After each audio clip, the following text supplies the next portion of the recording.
میں لوگوں کو یہ بتا رہا ہوں، میں لوگوں کو یہ بنا رہا ہوں کہ سپریم قرآن، سنت و آل محمد۔ یہ دیوس ہے، یہ بے غیرت ہے، یہ توحید کی غیرت سے محروم ہے۔ ایک بھانڈ، گنجر اور کتی کا بچہ ناصر مدنی۔ علی بھائی، اگلا سوال ہے، پچھلے دنوں اہل حدیث خطیب مولانا ناصر مدنی صاحب نے ایک ٹی وی چینل کو انٹرویو دیتے ہوئے خود سے اہل حدیث فرقہ کی چھاپ ختم کرنے کا اعلان کیا، تو انہی کے مکتبہ فکر کے علماء نے ان کو ننگی گالیاں دیں اور ممبر رسول صلی اللہ علیہ وآلہ وسلم کی حرمت کو بھی پامال کیا۔ اس حوالے سے ابھی تک آپ خاموش کیوں ہیں؟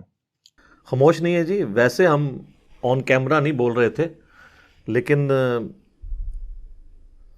انفرادی طور پہ میں نے ان کو فون کال کی تھی اور اس حوالے سے ان کے ساتھ اظہار یکجہتی کیا تھا اور ان کی حوصلہ افزائی کی تھی کہ آپ نے یہ بڑا اچھا سٹیپ لیا ہے کہ ہمیں فرقہ واریت کی لعنت سے بالا تر ہو کر کتاب و سنت کو سپریم ماننا چاہیے، اور اسی طریقے سے قرآن اور اہل بیت علیہم السلام کی نسبت کو باقی مسلمانوں میں ایک کامن بانڈ کے طور پر پیش کرنا چاہیے۔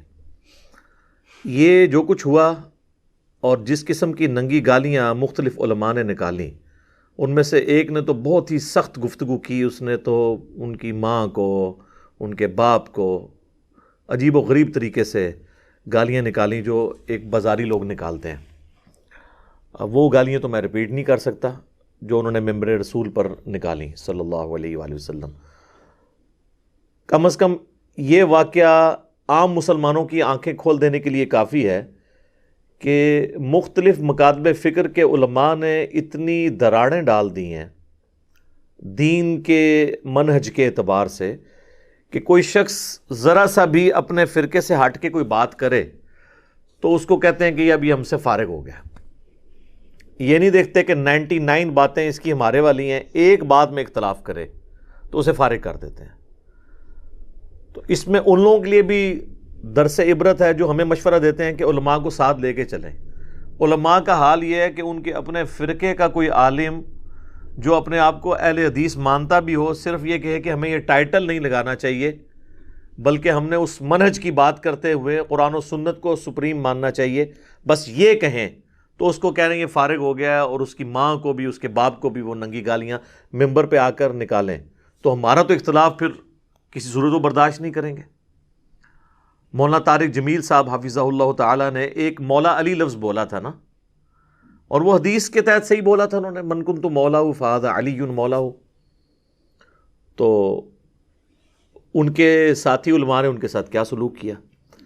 تو اس سے میرے خیال عام لوگوں کی آنکھیں کھل جانی چاہیے کہ ہمارے علماء کا رویہ کتنا خراب ہے مکتبہ فکر کی دراڑوں کی وجہ سے، جو انہوں نے اپنے اپنی پگڈنڈیاں الگ کر دی ہوئی ہیں۔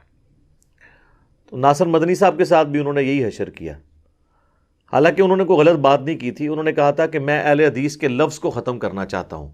انہوں نے یہ تو نہیں کہا کہ میں اہل حدیثوں کو ختم کرنا چاہتا ہوں یا اہل حدیث کے منہج کو ختم کرنا چاہتا ہوں، ان کا تھا یہ لفظ جو ہے نا، یہ چھاپ ختم کرنا چاہتا ہوں۔ تو ظاہر ہے کہ سب کانٹیننٹ میں وہابی اہل حدیث کا جو ورڈ ہے، یہ کوئی متبرک لفظ کے طور پہ تو لوگ ایکسیپٹ نہیں کرتے ہیں اس کو، بلکہ ایک گالی کے طور پہ ایکسیپٹ کر رہے ہوتے ہیں۔ اور پھر میں اس پہ عرض کروں گا کہ خود اہل حدیث نے بھی تو یہی جرم کیا ہے کہ صدیوں سے مسلمانوں کی شناخت جس لفظ سے تھی نا، وہ دو مکاتب فکر تھے، اہل سنت اور اہل تشیع، اور ان دو کیٹیگریز میں سے یہ اپنے آپ کو اہل سنت میں داخل کرتے تھے، اہل حدیث، لیکن انہوں نے کبھی کسی مسجد میں اہل سنت کا لفظ نہیں لکھا، اہل حدیث لکھا ہے۔ بریلوی اور دیوبندی لکھتے ہیں اہل سنت والجماعت یا اہل سنت و جماعت، بریکٹ میں بریلوی، حنفی دیوبندی۔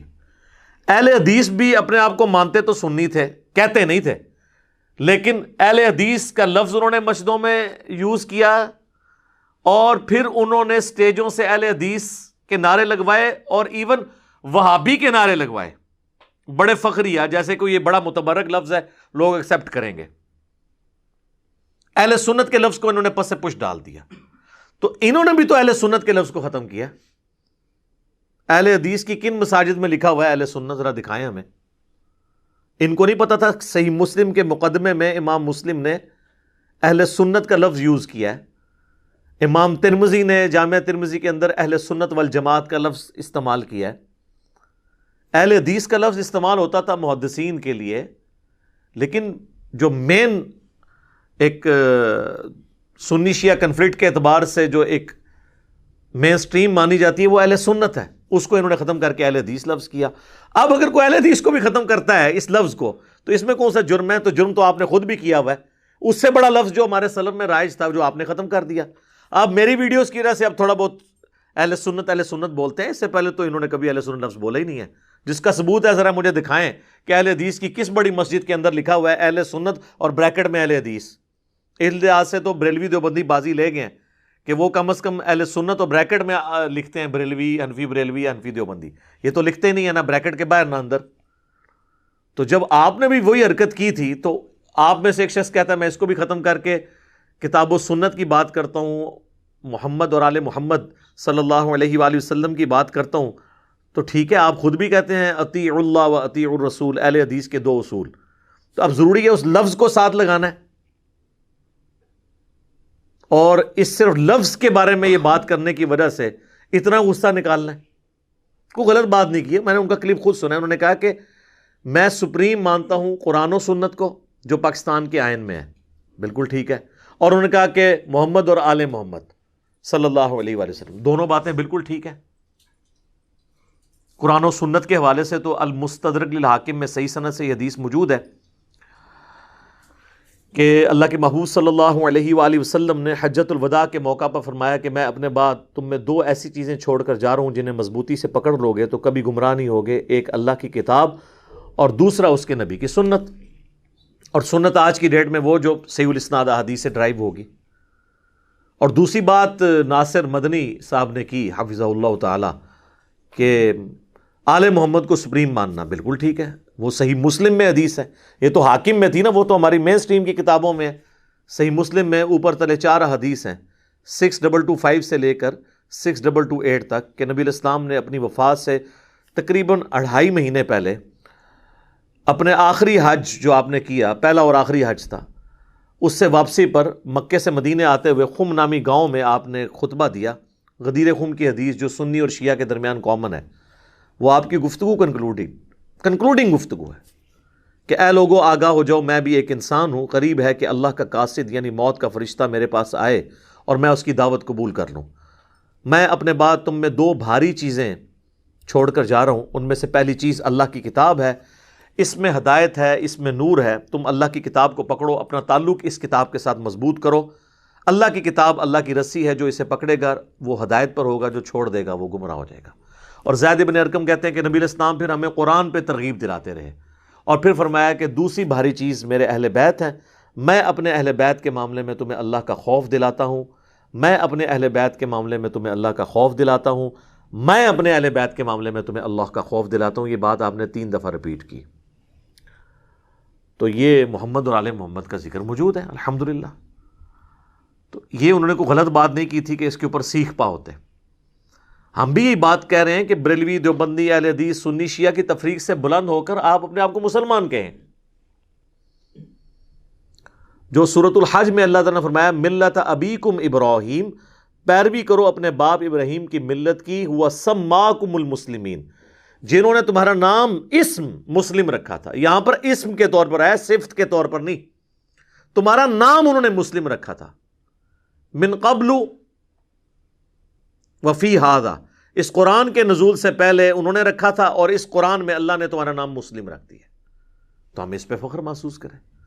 اور اس کو سپورٹیو حدیث ہے جو میں اکثر بیان کرتا ہوں کہ قرب قیامت میں صحیح بخاری اور صحیح مسلم دونوں میں یہ حدیث موجود ہے کہ جب آخری فیصلہ کن جنگ ہوگی مسلمانوں کی یہودیوں کے خلاف، اور عیسیٰ ابن مریم کی قیادت میں مسلمان دجال کے خلاف جب قتال کریں گے، تو نبی صلی اللہ علیہ وآلہ وسلم فرماتے ہیں کہ اگر کسی پتھر کے پیچھے بھی یہودی چھپا ہوگا نا، تو اللہ تعالیٰ اس پتھر کو بھی زبان دے دے گا اس میدان جنگ میں، اور وہ مسلمان کو مخاطب کر کے کہے گا یا مسلم، ایھا المسلم، اے مسلم، میرے پیچھے یہودی ہے، اسے قتل کرتے ہیں۔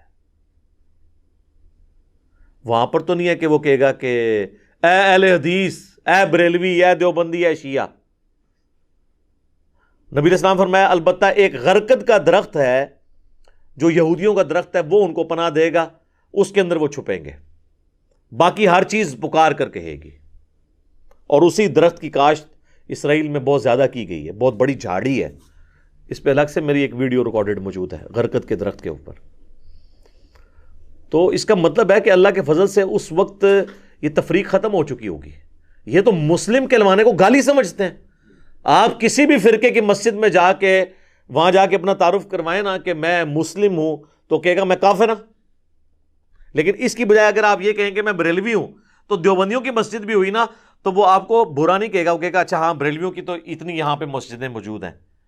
یا دیوبندیوں کی مسجد والا کوئی بریلویوں کی مسجد میں چلا جائے اور کہ میں دیوبندی ہوں تو کہے گا ہاں جی دیوبندیوں کی بھی مسجدیں ہیں، وہ بھی ہمارے بھائی ہیں. لیکن اگر کہیں مسلم تو اس سے چڑھیں گے. لیکن انشاءاللہ تعالی ہماری ویڈیوز کی برکت سے جو تبدیلی آئی ہے تو یہ امام مہدی اور عیسیٰ ابن مریم علیہ السلام کے لیے جو ہے وہ فضا تیار ہو رہی ہے کہ اس وقت تو پھر یہ تفریقیں ختم ہو چکی ہوں گی. یہ نہ ہو کہ اس وقت کہیں کہ یہ تو انجینئر صاحب کی کوئی ویڈیو لگی ہوئی ہے جو مسلم مسلم کہہ رہا ہے، کیونکہ یہ تو ہم نے ہی نعرہ بلند کیا ہے نا کہ نہ میں وابی نہ میں بابی، میں ہوں مسلم علمی کتابی. اس نعرے سے اگر کسی کو چڑھ ہے تو ہم نے ایک نرم سا نعرہ بھی عرض کیا ہے کہ مرنے سے پہلے اے مسلمان کر لے اس پہ غور، کتابوں کا خدا اور ہے بابوں کا خدا اور. یعنی جس خدا کا تعارف کتابیں ہمیں کرواتی ہیں وہ اور ہے، اور جو بابوں نے تعارف کروایا وہ اس خدا کا وہ تعارف نہیں تھا. تو کتابوں کو فالو کیا جائے اور صرف ان بابوں کو فالو کیا جائے جو کتابوں کو فالو کرتے ہیں. یہ کہتے ہیں نہیں بابوں کو نہیں مانتے. سر ہم بابوں کو مانتے ہیں، لیکن اگر بابے کتابوں کے خلاف ہو جائیں تو ان بابوں کی عزت کیوں کریں؟ بابوں کی عزت کیوں تھی؟ کتابوں کی وجہ سے. اگر وہ کتابوں کے دشمن ہو جائیں اور کہیں کہ کتابیں ڈائریکٹ پڑھنے سے انسان گمراہ ہو جاتا ہے قرآن و سنت، تو ہم تو کہیں گے پھر تو سب سے پہلے تو تمہاری بزرگی فارغ نا، کیونکہ تم نے یہ سب کچھ اویل کیا تھا اسی نسبت سے. اب جب تم اس نسبت سے اعلان برات کر رہے ہو اور اس نسبت کا مذاق اڑا رہے ہو الٹا، تو پھر تو ہم یہی کہیں گے نا کہ تم تو آستین میں چھپے ہوئے سانپ ہو. وہ نقصان جو یہود و نصارہ نے اسلام کو پہنچانا تھا تم پہنچا رہے ہو. تو اس پہ غور کرنا چاہیے. میں تو ناصر مدنی صاحب کی بالکل تائید کرتا ہوں. میں نے ان کو ٹیلی فون پہ بھی یہ بات کی تھی کہ ہم آپ کے ساتھ کھڑے ہیں. آپ نے بہت جرت والی بات کی ہے کہ کتاب و سنت کو، محمد اور آل محمد کو صلی اللہ علیہ وآلہ وسلم ہمیں سپریم ماننا چاہیے اور اسی پہ ہمیں فخر محسوس کرنا چاہیے. باقی رہ گیا یہ علماء کی گندی لینگویج،